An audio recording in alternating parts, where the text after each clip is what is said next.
Well, hello there. How are you doing today? Welcome. My name's Campbell, and this is Autodidactic 2. Hope everything is fine and dandy in your part of the realm. And it is indeed time to have another look around this strange realm we find ourselves in. And just remember, guys, don't believe anything I say. Don't believe anything you hear on the videos. This is all for entertainment purposes, right, YouTube? It's all about coming to your own perspective, right? Getting your own information, being autodidactic, which of course means to be self educated. So, with that said, let's dive in. There is a way to pull electricity out of salt water using nothing but copper wire and a handful of table salt.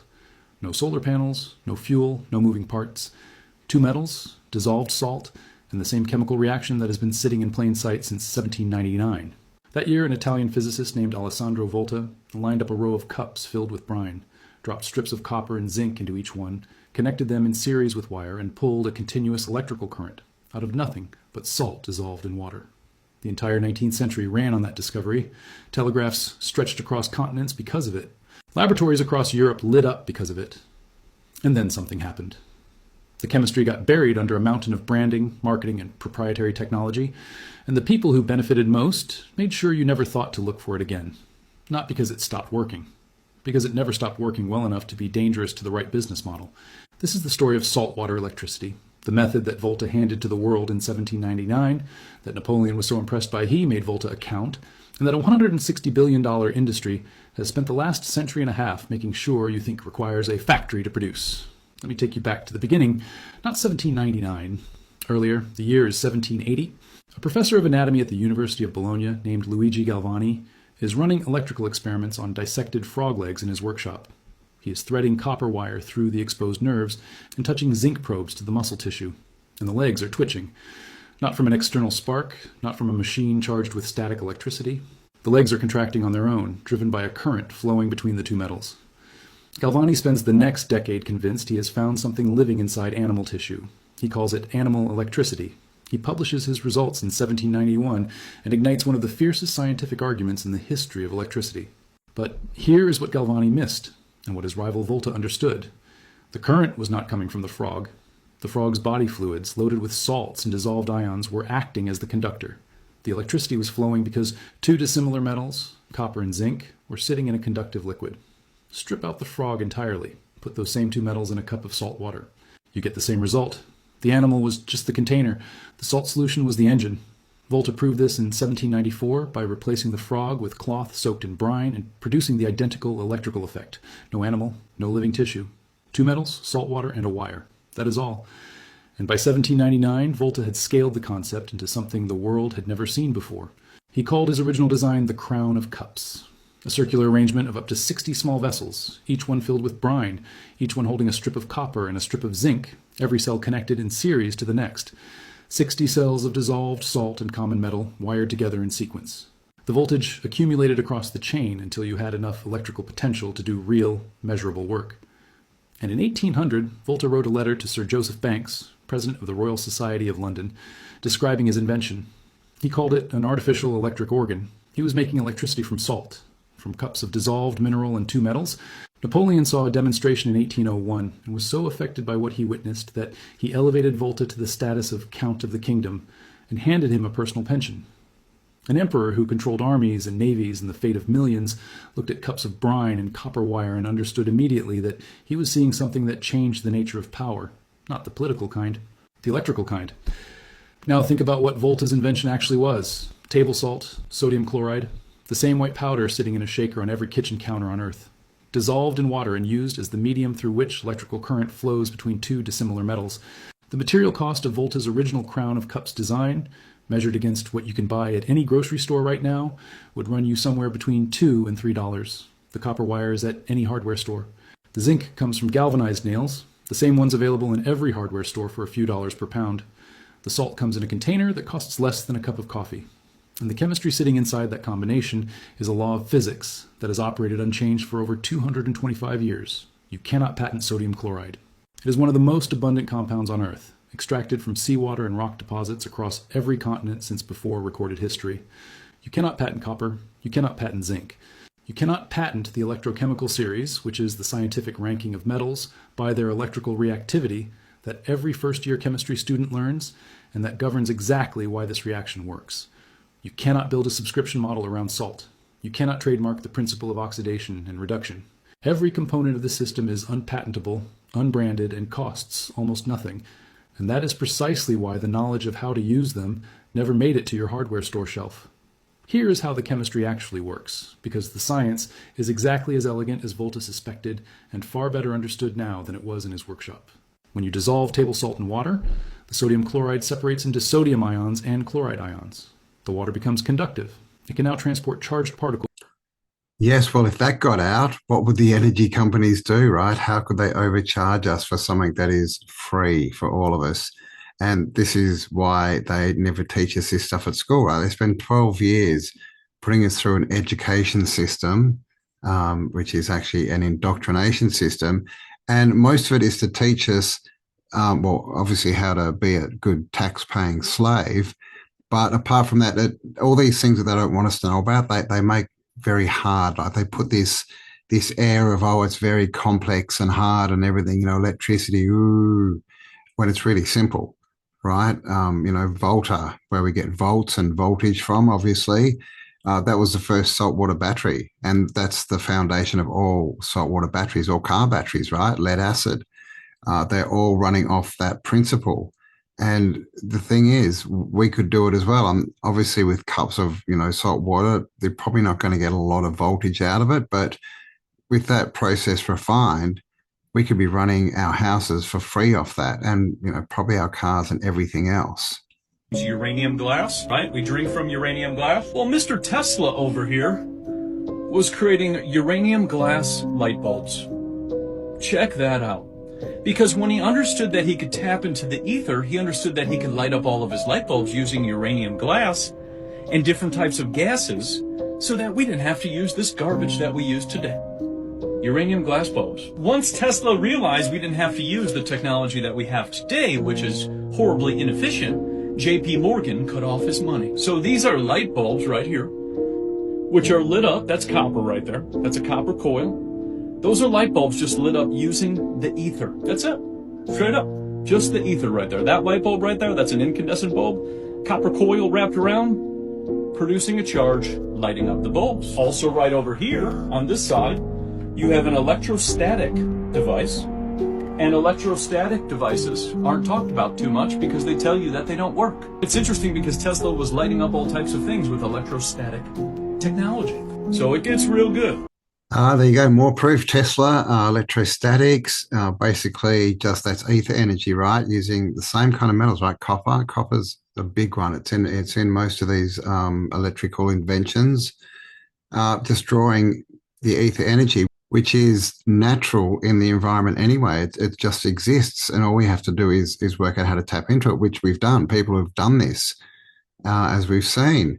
But of course, the last thing that those in power want us to know is how to create our own power, right? It's all about the power, because once we're empowered with our own power, we suddenly don't need them, and we don't need to pay them for their stupid, overpriced, rip-off energy systems.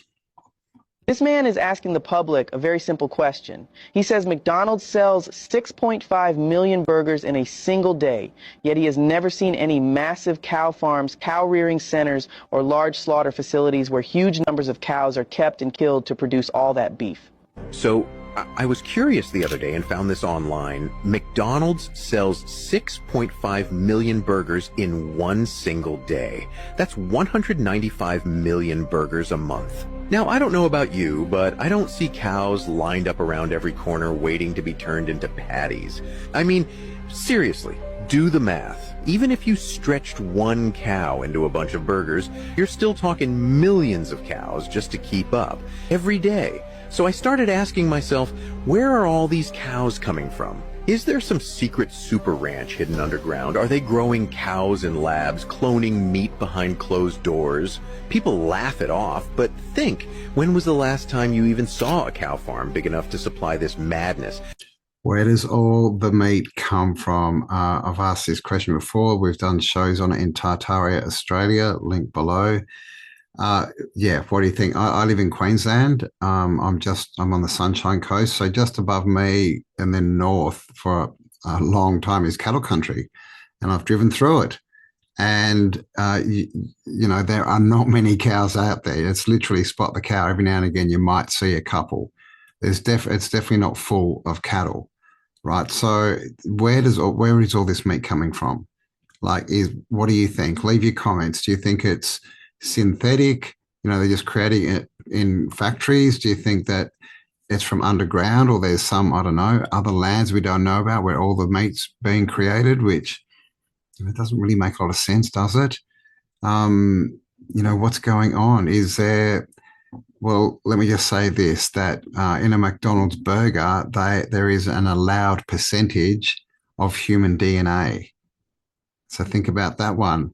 And I think, we can definitely point our finger at Billy Goat, right? Mr. Gates, as he wants to feed the world his fake, synthetic, simulated meat. I need somebody to help me understand. Now, this has been bugging me for a while now. So since 1990, I've done the research, okay? Approximately, give or take, over 90 million people have died in the United States of America. 90 million people since 1990. We're in 2026 now. I've been to a couple graveyards recently, and I realized when I went to the graveyards back when my grandfather passed away back in 1989, 1990-ish, versus now, in the graveyards haven't filled up. They haven't changed. I remember going as a kid seeing that like half of the graveyard was full, and then a couple other graveyards in my local area. But they haven't gotten any bigger. They haven't filled up. When was the last time you've seen a graveyard being built? I can't ever remember finding it. Yeah, it's a good question, isn't it? When was the last time you saw a new graveyard being constructed? When was the last time that you saw or heard about an old grave filling up and being full? We don't see it. I mean, let me know in the comments if you have seen a new graveyard, if you've heard of one filling up, because this is the thing. Just in the US, 90 million people in the last 35 years-ish have died. Where are they all? Where are they all? And of course, we've covered this topic again on the Tartaria Australia podcast, so go check it out. But I guess the question is there a link between that and where does all the beef come from for fast food burgers? There's something massive happening in Japan at the moment and no one's talking about it. 9 million homes in Japan sit completely empty. There are ghost towns all over Japan as their population declines. A third of Japanese citizens are over 65. It's way too high. As soon as you exit the major cities, you come across towns with nearly no people that used to be bustling towns with hotels and shops. Now there's just nothing there. There's one city called Yubari. It used to have 120,000 people back in 1965. It now has 6,000 people. And the average age in this town is 65. It has an abandoned amusement park and ski resort, hotels, buildings all over with nobody there. And populations around the whole world are now declining. People aren't having kids. Is it going to happen everywhere else? Is Japan a warning to the rest of the world? Yeah. Where are all the people? Where are all the graves? Where are all the cows, right? Something's going on. But yeah, Japan, I've actually been watching a couple of videos from a young guy, and it's called I Bought an Abandoned House in Japan. And he's, bought a house, $19,000 Australian dollars in Japan. And that's why, because there's abandoned houses everywhere. And they tell us it's about the economy, that it crashed. Obviously, in the 80s, Japan was huge, massive. It was, the tech sort of center of the world. Japanese were traveling everywhere. They were very abundant. And then around the late 90s or so, the banks basically crashed the economy. And now we have all these people who are basically living in the cities, right? Working 12, 13, 14 hours a day. It's turned into a crazy society. So what's the underlying story? I mean, I can't help but think that it's got to do with wiping out Japan's culture. we all know the story that Japan was shut to the Western world. It was 1842, I want to say, that the Americans finally got in. They were basically trying to get in, under the guise of trade, and we'll help you with technology and all this. And then all they gave them basically was military weapons to kill their own people. They wiped out the samurai that used to be, basically that was the rule of Japan. So they destroyed that, and then they've systematically destroyed all the rest of Japan. So now all we have left in Japanese people are office workers, all right, who have no time for themselves. They've gone very hive-minded, and the culture has been destroyed. So is this all on purpose? Let me know your thoughts. And while I've got you guys, thanks for spending time with me. I hope you're enjoying it. Please do give me a like, hit the subscribe button, share it around, hype it up, all that good stuff. And thank you to everyone who does support me and this channel, just by liking, leaving comments, but also everyone who's kind enough to, give me donations and help me in that way. I really do appreciate it. It helps this channel keep running. And I did get a comment. Someone said, why do I have pyramid symbolism in my videos? And I think he's talking about my room. The answer to that is it's the shape of the roof. And, just on that point, this channel is about being self-educated, right? Autodidactic. So apart from the fact that it's a triangle, it's not a pyramid. When we get these images, these thoughts, these beliefs that certain things are evil, like, pyramids, because obviously it's on the back of the American $1 bill with the all-seeing eye, all that kind of stuff. And, Jay-Z and everyone flashing their little pyramids, doesn't mean that the pyramid is evil. It means that they've inverted it and used it for themselves. Same with the number 33. I hear all the time people going, 33 is evil, 33 is evil. Well, 33 in numerology just means ascension, right? We have 33 vertebrae in our back that lead all the way up to our temple, right? And it's all to do with the chrism fluid rising, right? The Christ chrism fluid up to our pineal, which is Kundalini, the Kundalini rising to our temple, right? Which is enlightenment. So, just remember that we need at least 3 points of view to make a decision. If we've only got one point of view, we're being told something, we're being led down a path. So I just, wanted to put that in there. Don't just take one point of view like everything's evil and everything's bad. Because here's another thought. Are they putting that out there so that we don't investigate it? Because there's actually a lot of good truth and empowerment there. But let's get back into it. I'm an American in Australia, and I just had the most awkward experience of my life. Just bebopping around this new cafe that's opened up close to me, and this lady goes up to me and she says, "Oh, are you having a little sticky beak?" I was like, oh, and I looked down. I'm like, what? I thought a sticky beak was like my fly was down and like, sticky beak? I don't know. Anyways, I have no idea what she's talking about, but I'm very embarrassed, and I don't know what a sticky beak is. And my pants were up, P.S., just letting everyone know. And my fly was up, so there you go. Help me out. Okay, I'll help you out. It just means, are you having a look around? That's it. I guess it comes from nosy, right? Putting your nose in everywhere, but it's not like you're being nosy. It just means you're having a bit of a look. Are you checking stuff out? Definitely doesn't have anything to do with the nether regions. Goodness, Neil. Oh, he's a big boy. Jesus. Yes, Neil. Neil versus the traffic. Neil! Neil! What are you doing? Neil, why are you causing mayhem again? Now, Neil, don't get angry with it, Neil. You've already broke it. Slow down, you cunt. See, even Neil didn't like him. Going too fast, wasn't they, Neil? Don't like signs there, buddy. No.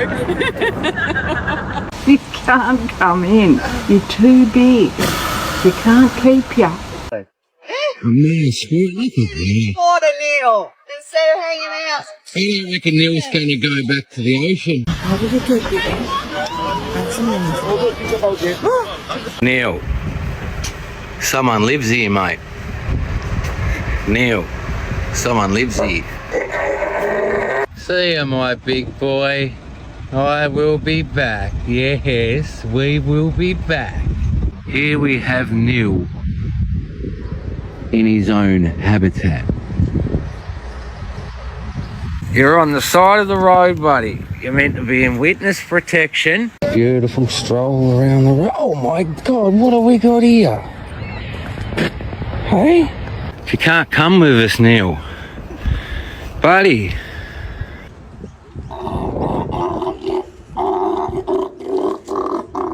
What are you doing? What are you doing? Only in Australia, right, Neil? Yeah, I've seen a couple of videos of Neil floating around. I think he's in Victoria. But yeah, let me know. Do you live where Neil is? Do you know exactly where it is? Leave it in the comments. There are many people who believe that dragons are real, and there have been sightings across the United States, most recently in California. Now, the earliest report of a dragon seen in America was in 1882. A news clipping from the LA Times said that there was this train headed from Yuma to Los Angeles. And as it was going through this very remote desert area known as the Colorado Desert, they encountered what they described as a dust storm, and it was headed towards the train. Now, the passengers were panicked because they didn't know what was going on. And when this dust storm gets closer to the train, they see what appeared to them a 40-foot long snake with wings, and it is crawling on the ground at an incredible speed. It finally cuts in front of the train, but at the last second, the train nicks its tail. And it's said that this dragon reared up and it started to attack this train. And many passengers who had firearms on them began firing at this thing, and it took off into the sky. And that was known as the first sighting of a dragon in America. Now, even before then, there were Native American legends, old Cherokee legends of these dragon-like serpent creatures. But the most fascinating story that I've heard happened near Lassen Volcanic National Park. There were these two Boy Scouts, and they were on a campout.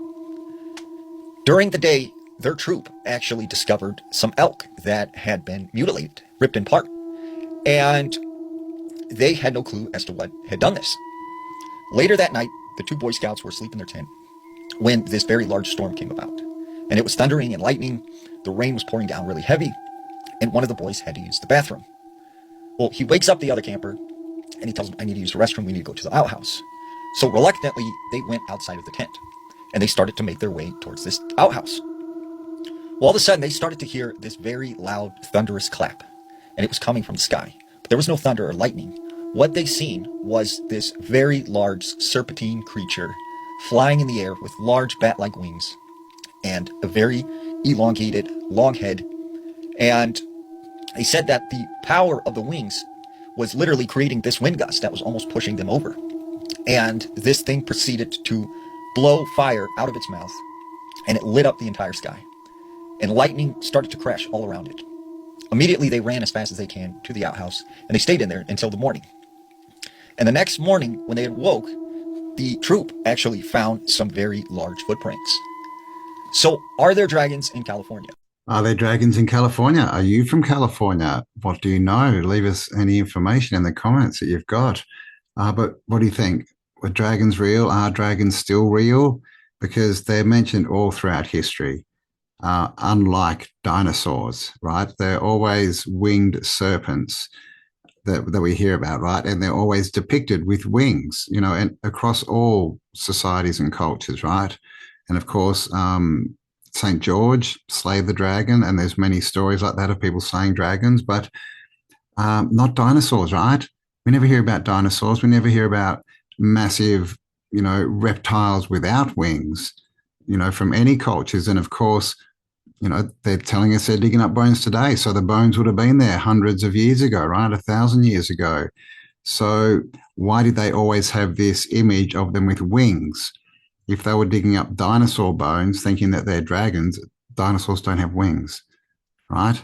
So what do you think about that? And of course, dinosaurs, the word dinosaur was coined 1842, again, same year, I think. And that was like 20 or 30 years before they actually found the first dinosaur bone. And of course, that there are no dinosaur bones on display in any museum anywhere. They are all plaster casts. Let me know your thoughts. Are dragons real or not? We all remember the seahorse emoji, right? It looked just like that. It was in your iPhone when it came out in 2000 something. Well, do you really? Because it has apparently never existed. You got the horse emoji and you got the fish emoji, but there has never been officially any seahorse emoji. So why do we all remember one? It's not that they changed the labels on things like Cheez-Its, Fruit Loops, or Kit Kat. It's the Mandela effect. We're now on a different timeline where those things didn't happen. It's like a timeline, time warp loop. It's hard to wrap your head around, but that's where we're at. Well, I remember the seahorse emoji. Do you? Apparently it never existed. Mandela effect. And of course, there's so many Mandela effects at this point. So what do you think is behind the Mandela effect? You know, there is a lot of talk about this timeline switch, timeline jumping. Of course, it's hard to prove, right? But it does seem a valid explanation. And I guess when we put next to that things like CERN, the Large Hadron Collider, opening up portals and black holes, we've got quantum computers who literally say they're going into alternate dimensions, right? And bringing back information. Do you think that could be changing, could have switched timelines for us, or is it time travel? That's another one that we should consider, right?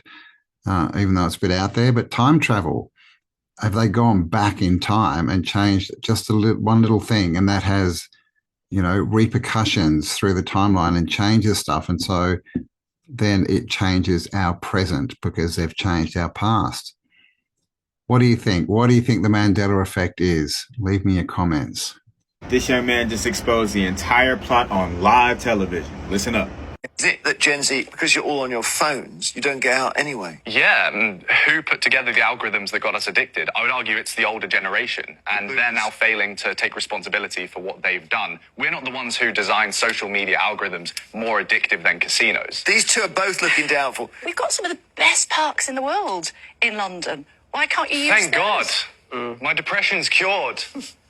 Because he's got a park. I mean, seriously, is your solution to this crisis amongst Gen Z's mental health to build more parks? You don't think there's a crisis? Just on this issue, because if we're talking about anxiety and the way that people see their city, there is this very hard narrative, propaganda really, from the right wing coming, that this is a dangerous city where your phone gets snatched, you get stabbed, which just isn't based in reality. Well, I think this is just super indicative of the discourse in the UK at the moment. We have one panellist here who's making it about parks, and then we have another one bringing in the left-right debate, trying to polarize things and push your agenda politically. Can we have maybe a deeper conversation about culture? Did you not leave the story that you got your political education from Constantine and the trigonometry podcast? It's not you that's made it left-right, right? You led that. When did I make it left-right? Well, you just said it's about political I want to talk ideology. about how Gen Z are genuinely struggling here, Yeah, of course and they you're are. making it a left-right argument, which I dislike. And this is why I don't do TV, by the way, because it's always love that you're doing snappy this. headlines, and it's trying to clickbait for the sake of pushing an agenda rather than getting to the important conversations. And that's what I'm fed up with. I think ultimately older generations need to take more responsibility, especially in the media space. I'm not here to be a snowflake whinging about the bad hand that I've been dealt. I think you do just have to take the cards that you've been dealt and deal with it. Now, on one hand, young people are struggling, and none of the solutions that the older generation are telling them are things that are actually working. And when it comes to these social media platforms, they're just now starting to actually have to pay the price for the realities of how they've impacted the world. We saw Meta and YouTube actually lose a lawsuit in a major social media addiction trial just a few months ago. But on the other hand, older people might listen to this young man and think to themselves, oh, these people are just complaining and they're not working hard enough and so on and so forth. And maybe not seeing that they're responsible in any way for the way that things are in the world. But what do you think about all of this? Like this post and follow No Dice to stay up to date as we continue to talk about big tech and the impact they've had on society and how you can take back control. Well, I think he made some very good points. He's obviously an intelligent young man, right? Very eloquent with his language, and he's right.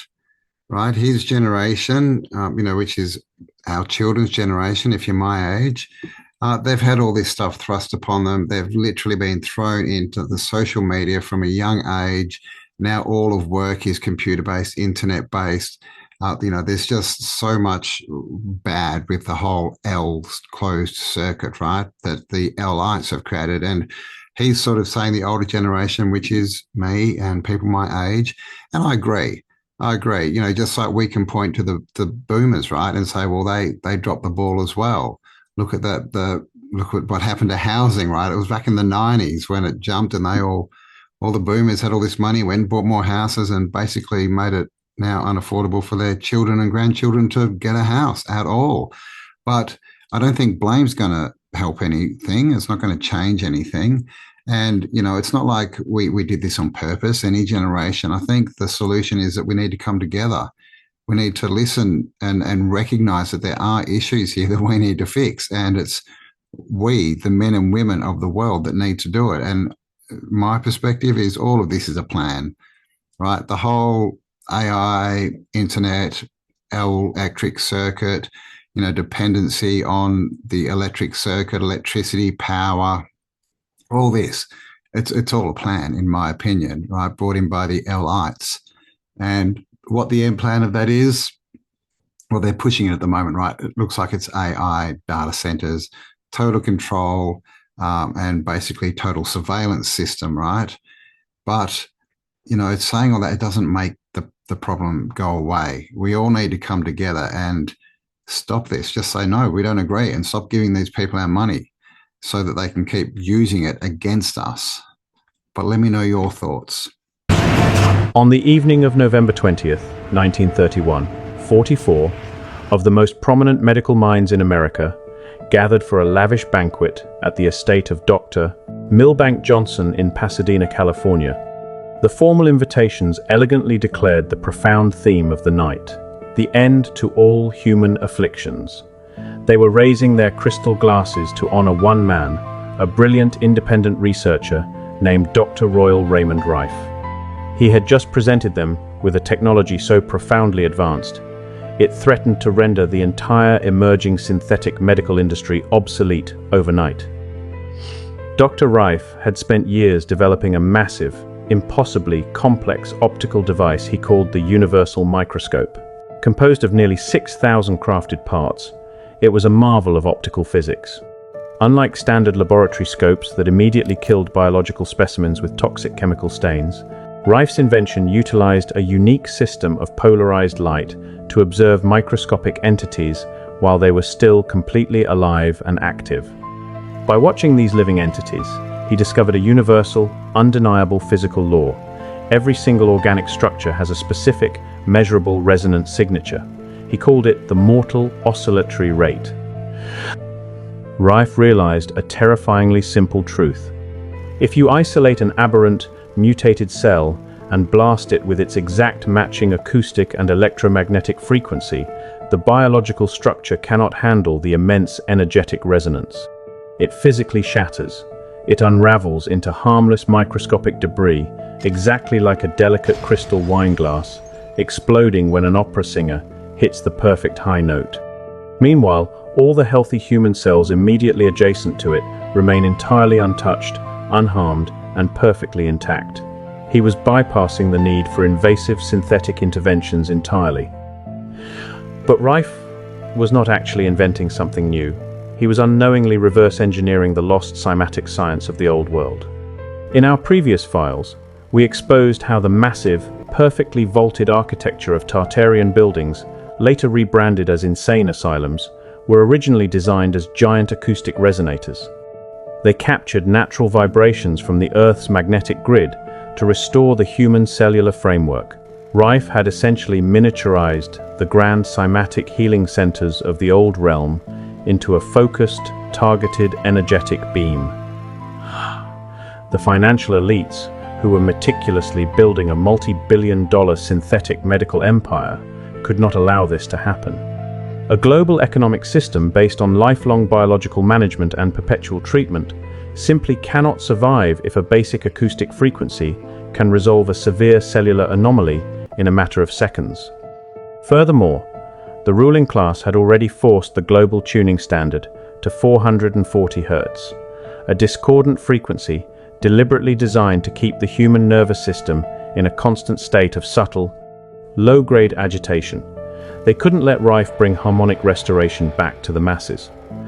Just 3 years after that triumphant banquet in Pasadena, the systematic erasure violently began. In the dead of night, Rife's multi-million-dollar laboratory mysteriously caught fire, burning decades of irreplaceable research, files, and physical evidence to absolute ash. His groundbreaking microscopes were heavily vandalized, their custom-made polarized lenses stolen. Local authorities illegally confiscated his remaining written records without a single warrant. But the most chilling part of the story wasn't the suspicious fire. It was the absolute, deafening silence that followed. Following documented threats to their medical licenses and severe financial coercion, every single one of those 44 prominent doctors who had raised a glass to Rife suddenly developed a collective, terrifying amnesia. When questioned later under oath in courtrooms, these highly respected professionals looked the authorities dead in the eye and completely denied ever knowing him, attending the banquet, or witnessing his technology. How do 44 brilliant minds forget the greatest discovery of their generation? If we look at the highly classified MK-Ultra files, we find the exact blueprint for this mass memory wipe. Decades later, a psychiatrist named Dr. Ewan Cameron, funded directly by the CIA, took over the Gothic estate of Ravenscrag in Montreal. Cameron developed drastic behavioral experiments known as de-patterning. He locked unwitting patients in pitch-dark sleep rooms for up to 65 consecutive days, using high-voltage neural overloads combined with endless audio loops. Dr. Cameron's ultimate goal was to take the human mind and violently wipe it clean to erase memories entirely. A follow-up study later revealed that 60% of his victims suffered from severe amnesia, losing up to 10 years of their lives. The system has always possessed the dark mechanics to scrub human memory. They did it to the 150,000 tiny souls loaded onto the pitch-black orphan trains, deliberately crossing out their real names and severing their family lines to create a blank slate workforce. They did it when the Federal Writers Project gathered 2,900 authentic testimonies from the last living witnesses of the old world, only to abruptly defund the project in 1939 and lock those transcripts in the dark subterranean vaults of the Library of Congress. And they did it when the Smithsonian Institution quietly disposed of over 40,000 anomalous, oversized old world artifacts in the year 1900, dumping them into the crushing depths of the Atlantic Ocean. Dr. Royal Raymond Rife was not just a casualty of corporate greed. He was a dangerous glitch in their meticulously controlled historical matrix. He proved that sound and frequency govern the human biological framework, completely exposing their synthetic medical paradigm as an unnatural illusion. Every time they silence a brilliant mind, burn a laboratory, or swing a wrecking ball into a majestic old-world building, they are actively hiding the immense, inherited power that resides within you. The digital logs are easily erased. Secure this file in your personal archive and pass the frequency to those who still remember. Yeah, it does seem to be one of their top priorities, right, is to erase our memory. We are a species with amnesia. That's why they put so much time and effort into programming us through the education system, through music, through books, through the news, through movies, through everything, right? And of course, that's why I love history. That's why I've studied history for decades, because it becomes very apparent when you do this that it's all a lie. It's all been made up. Nothing syncs up. It really shows you what's going on here and that there has been an invasion, right, of people who are trying to not just erase our history, but erase our present, right? What's that quote from 1984? He who controls the past controls the future. Interesting little quote, right? Because that's exactly what the Allies, the powers that should not be, that's what they do. And of course, again, you know, healing, of course they can't have that come out, just like the power videos that we saw at the start. Like that would collapse their systems. It would collapse Big Pharma if people could just heal themselves cheaply and easily with fairly simple machinery. It's just all frequency, because that's what we are, right? So Yeah, I think that's all very self-evident what's gone on there, but please leave me your thoughts on it. What do you think's going on with all these systems that they basically control to the point where they will destroy people who come up with inventions that threaten their monopoly? That's a crazy, strange realm we find ourselves in. But there you go, guys. That's it for another one. I hope you enjoyed that. Please, if you did, hit the like button, hype it up, share it around, all that good stuff. Of course, if you're not subscribed, what the bloody hell are you doing? Hit the subscribe button, hit the bell. You'll be notified of all my future updates and all of that kind of stuff I'm supposed to say. But most of all, stay awesome because you are. And I'll talk to you on the next upload. Bye for now. What did you do? Why are you smiling? What did you do? What's that, eh? Who did that? Who did that? Who ate the potatoes? Who ate those? Huh? Who did this? The truth. Oh. Bubba, was this you? Georgia, was this you? Jackal, was it? Yeah, that's what I fucking thought. Did you run through those puddles? Well, well, well. Who chewed the headset? Who chewed the headset? My. What the fuck are you doing? What?